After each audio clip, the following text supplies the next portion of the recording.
Hello, ഇന്ന് നമുക്ക് വളരെ സിമ്പിളായിട്ടും അടിപൊളി ടേസ്റ്റിലും ഒരു ചിക്കൻ പരട്ട് ഉണ്ടാക്കിയാലോ.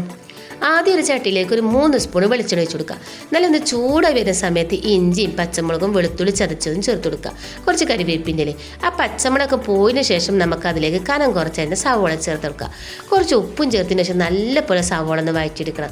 നല്ലോണം ഒന്ന് വയന്ന് വന്നതിന് ശേഷം അതിലേക്ക് നമുക്ക് നല്ല പഴുത്തൊരു തക്കാളിയും കൂടി ചേർത്ത് കൊടുക്കുക. നല്ലപോലെ ഒന്ന് വഴറ്റി കൊടുക്കുക. ആ തക്കാളി നല്ലോണം ഒന്ന് വയന്ന് വന്നതിന് ശേഷം നമുക്കതിലേക്ക് 2 സ്പൂൺ മുളകും പൊടി ചേർത്ത് കൊടുക്കുക.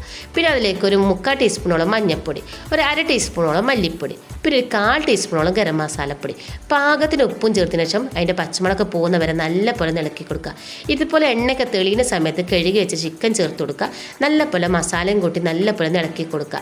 അതിൻ്റെ വെള്ളം ഒഴിക്കാതെ മൂടി വെച്ചൊരു 5 മിനിറ്റ് വേവിക്കുക. അതിനുശേഷം നമുക്കതിലേക്ക് ഒരു 1/2 കപ്പ് ചിക്കന് വേവത്തക്ക രീതിയിലുള്ള ഒരു 1/2 കപ്പോ 3/4 കപ്പോ വെള്ളം അതിലേക്ക് നല്ല തിളച്ച വെള്ളം ഒഴിച്ചു കൊടുക്കുക.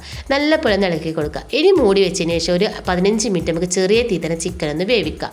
അതിനുശേഷം ഒരു 15 മിനിറ്റ് കഴിഞ്ഞ് നോക്കുമ്പോൾ ഇതുപോലെ തന്നെ ആയിട്ടുണ്ടാകും, നല്ല തിക്കായിട്ടുണ്ടാകും. ആ സമയത്ത് നമുക്ക് അതിലേക്ക് 1/2 കപ്പ് ഒന്നാം പാല് ചേർത്ത് കൊടുക്കുക. എന്നിട്ട് നല്ലപോലെ ഇളക്കി കൊടുക്കുക. എന്നിട്ട് തുറന്ന് വെച്ചൊരു 5 മിനിറ്റ് തിളപ്പിക്കുമ്പോൾ തന്നെ നല്ല കുറുന്നനായിട്ട് വന്നിട്ടുണ്ടാകും. തേങ്ങാപ്പാലൊക്കെ നല്ല തിക്കായിട്ട് വരും. ആ സമയത്ത് ആ തേങ്ങാപ്പാലിൻ്റെ മധുരപ്പൊക്കെ ഒന്ന് പോകാനും വേണ്ടിയിട്ട് ഒരു 1/2 സ്പൂൺ കുരുമുളക് പൊടി ചേർത്ത് കൊടുക്കുക. പിന്നെ നല്ല കുറച്ച് മല്ലിച്ചപ്പ്, കുറച്ച് മല്ലിച്ചപ്പും ചേർത്ത് കൊടുക്കുക. നല്ലപോലെ ഒന്ന് ഇളക്കി കൊടുക്കുക. നല്ലോണം ഇളക്കി കൊടുത്താണെങ്കിൽ നമ്മൾ അടിപൊളി ചിക്കൻ പരട്ട് റെഡിയായി. വളരെ സിമ്പിളാണ് ഉണ്ടാക്കാൻ, നല്ല ടേസ്റ്റാണ്. പത്തിരിൻ്റെ കൂടിയും അതേപോലെ തന്നെ നെയ്ച്ചോറിൻ്റെ കൂടിയൊക്കെ അടിപൊളി കോമ്പിനേഷനാണ്. അപ്പോൾ ഇഷ്ടപ്പെട്ട ലൈക്ക് ചെയ്യാനും ഷെയർ ചെയ്യാനും സപ്പോർട്ട് ചെയ്യാനും മറക്കല്ലേ.